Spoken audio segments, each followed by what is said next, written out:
Bonjour et bienvenue sur le blog Smash de Volleyball Québec. Ici Vincent Lalvé, entraîneur-chef et conseiller technique du volleyball de plage. Aujourd'hui, on poursuit notre série de blogs sur la préparation physique et la gestion des blessures. Donc, si je récapitule rapidement, dans les derniers blogs, dans les dernières semaines, on a vu comment on pouvait corriger deux déséquilibres posturaux qui sont souvent présents au volleyball et au volleyball de plage. Donc, la syphose thoracique et la tête vers l'avant, qui peuvent limiter nos amplitudes de mouvement et l'efficacité du mouvement, principalement au niveau de l'attaque, en plus de nous causer d'autres petits problèmes et douleurs au niveau physique.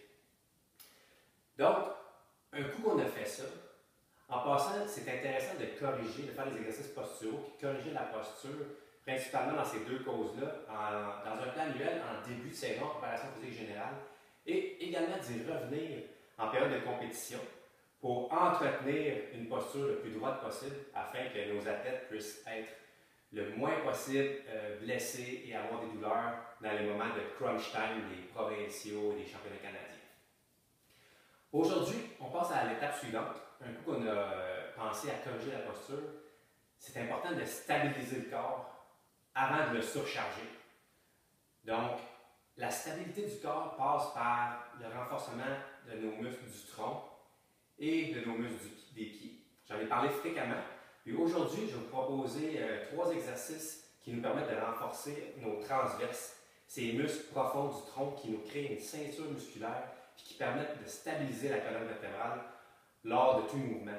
Parce que rappelez-vous que c'est important, les mouvements émanent du tronc vers les extrémités. Donc, quand on a un tronc qui est solide, bien, on est capable de devenir extrêmement efficace et solide dans nos extrémités. Donc, par exemple, dans une attaque, dans une réception, dès que le corps s'allonge, si notre tronc est solide, beaucoup plus d'efficacité au niveau des articulations. Donc, j'organise mon petit setup et je vous montre trois exercices pour renforcer les transverses. Et c'est également important de penser aux différents plans de mouvement. Donc, j'en ai un simple et après, on pensera à devenir stable en rotation. Parce que le mouvement de rotation est extrêmement important dans les sports. Donc, à tout de suite. Pour travailler nos muscles transverses, on va utiliser notre respiration. Donc, ce qu'on fait, en fait, ce qu'on veut, c'est créer une connexion entre notre cerveau et nos muscles afin que ces muscles-là puissent s'activer éventuellement sans qu'on ait à y penser dans nos mouvements sportifs puis dans nos mouvements de musculation. Donc, pour les entraîner consciemment, ce qu'on fait, c'est qu'on inspire en gonflant notre ventre et sans expirer, on fait un effet vacuum, on rentre notre nombril vers la colonne, on rentre le plus loin possible et on retient ça pour un certain nombre de temps. Donc, un 10 secondes est intéressant. Fait qu'on garde la contraction 10 secondes en faisant un effet vacuum, on rentre le nombril vers la colonne et on relâche. Pour les entraîner, pour commencer, on va utiliser la gravité.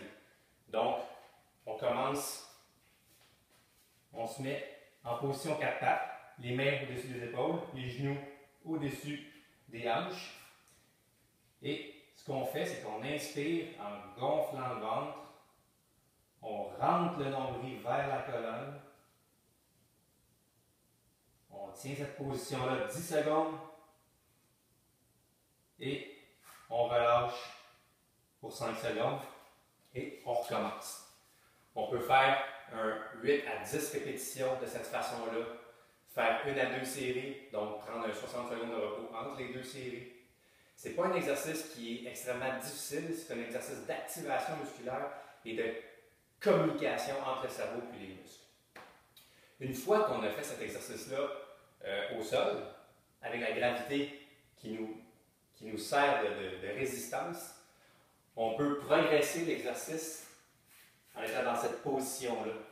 Donc, on fait la même chose, on gonfle le ventre de cette position-là, on rentre le nombril vers la colonne et on maintient ça très activé pendant 10 secondes.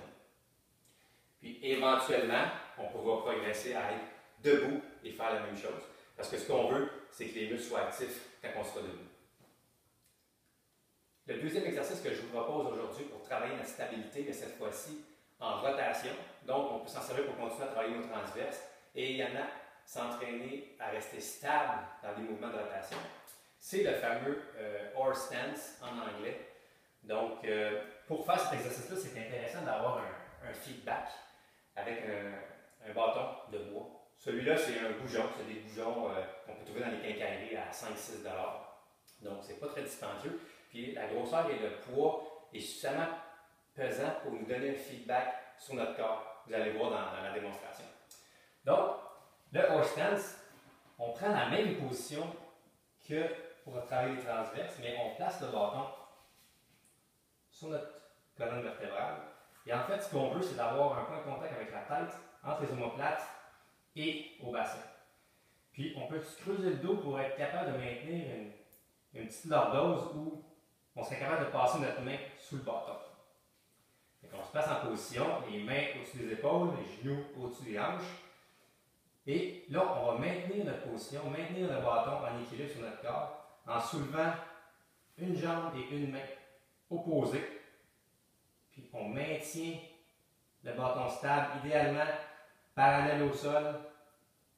On maintient ça 10 secondes et on relâche pour 5 secondes. On fait l'opposé. On maintient ça 10 secondes.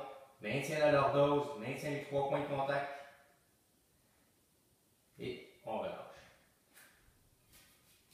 Donc, ce qui se passe dans cet exercice-là, en levant une main et une jambe opposées, notre corps se retrouve en bascule et en rotation. Donc, notre bassin va vouloir bouger, nos épaules vont vouloir bouger et là, on va travailler à maintenir notre corps stable dans cette position-là, dans cette rotation-là. On peut en profiter aussi pour rentrer notre nombril un petit peu pour activer nos transverses qui va nous stabiliser davantage. Donc, c'est la première étape pour le horse stance. Il y a une variation.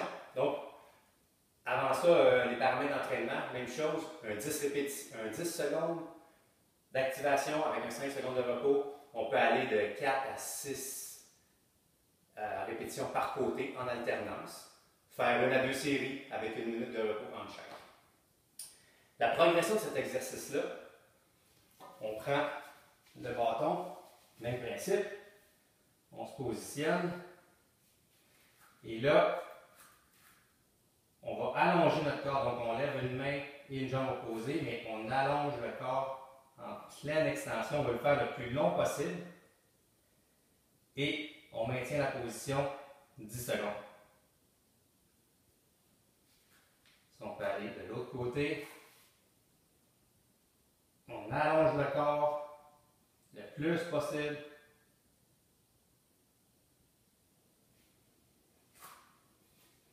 En maintenant la position pour, encore une fois, des 10 secondes. On peut éventuellement progresser l'exercice vers du 20 secondes de travail, 10 secondes de repos. C'est un entraînement de la stabilité, un entraînement des muscles posturaux en même temps. Donc, on veut une stimulation relativement longue de ces groupes musculaires-là. Alors, c'était les 3 exercices que je voulais vous présenter aujourd'hui pour travailler notre stabilité au niveau des transverses et en rotation. Donc, j'espère que ça peut vous être utile dans vos entraînements avec vos athlètes. Puis la semaine prochaine, on verra l'entraînement du bas des abdominaux, qui est important aussi dans la stabilité corporelle. Donc, je vous souhaite une bonne semaine. À bientôt.